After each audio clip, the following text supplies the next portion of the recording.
In this video, we're going to take a short break just to talk about perfecting it in camera and then looking to Photoshop. Now, I don't want to get too deep into like the philosophy of this and the morality of Photoshop and so forth. Let's just leave that out of the equation. Here is my thoughts. Photoshop is an amazing tool. It's absolutely fantastic. What you can do with compositing and artistry and so forth and combining images is absolutely incredible.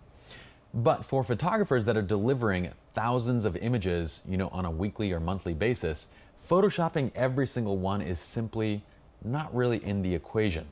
If you're doing shoots like say a commercial shoot and you're only delivering a few images, you might spend a lot more of your time finishing those images inside of Photoshop. But for the rest of us that are doing portraits and weddings and so forth and editorial shoots and that kind of stuff where you're delivering a group of images that's more than just a small handful, I would say photoshopping each and every one is going to get cumbersome and it's going to take too much of your time away from the actual process of shooting, which is where you make your money.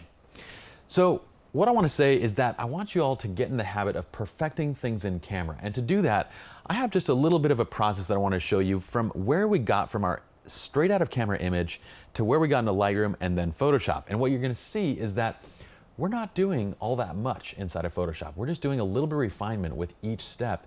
And our final image compared to our first image is very, very similar. So let's talk about this. So our first image is our straight out of camera image. And there's a couple things that I know I'm going to have to fix in post when it gets to this type of image. One, we're adding a lot of light to this shot, right? We're adding a lot of light and she has a red dress on. That means that we're going to get light refracting off that red dress and causing red highlights in a lot of places on her body.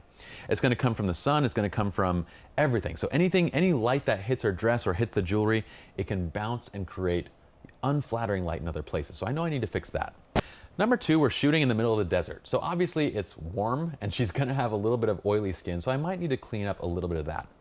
But otherwise, there's certain things in the background that I might need to retouch, like say maybe a little bit of flyaways in her hair. That's not really background.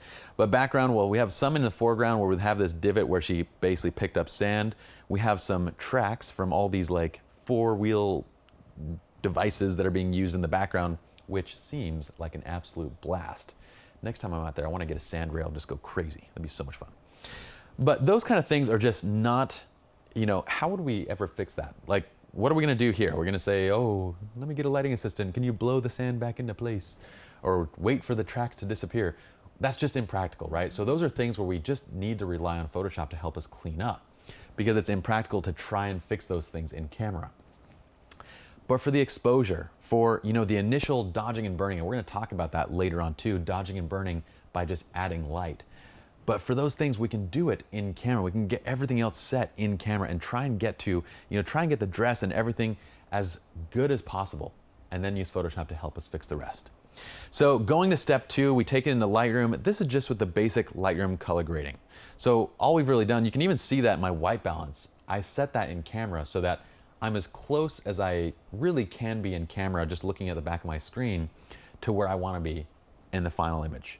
So white balance, we've maybe adjusted a tiny bit. We've adjusted just overall settings, added a bit of contrast, a curve, sharpness and so forth. It's really just a 1 or 2 click process with the Lightroom preset system to get it to this point.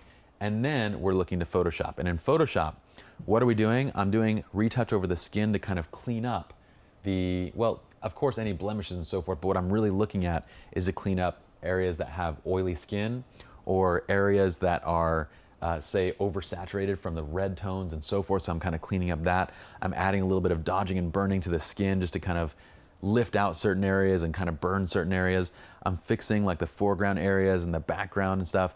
But when you compare these two images, there's not a whole lot that's been done. Even when we look side by side, you can see that the image for the most part was shot correctly in camera. And we spent maybe 15-20 minutes just kind of cleaning up things like flyaways and background elements and cleaning up skin and so forth to get it to the final image. I want you all to get into the habit of this. Even if you are creating amazing composites, even if you're just blowing it out of the water with these crazy amazing composites, I still want you to get it right in camera. Get as far as you can, possibly in camera, and then push it as far as you need to go inside of Photoshop. When you do that, when you get things perfected in camera, your results after Photoshop are going to be that much better because the more you manipulate in post-production, the more you end up reducing image quality and the more it it's going to appear unnatural. The more you can do in camera, the better the end result is going to be, regardless of how far you're taking it in Photoshop. That's it for this tutorial. Let's go ahead and move to the next one.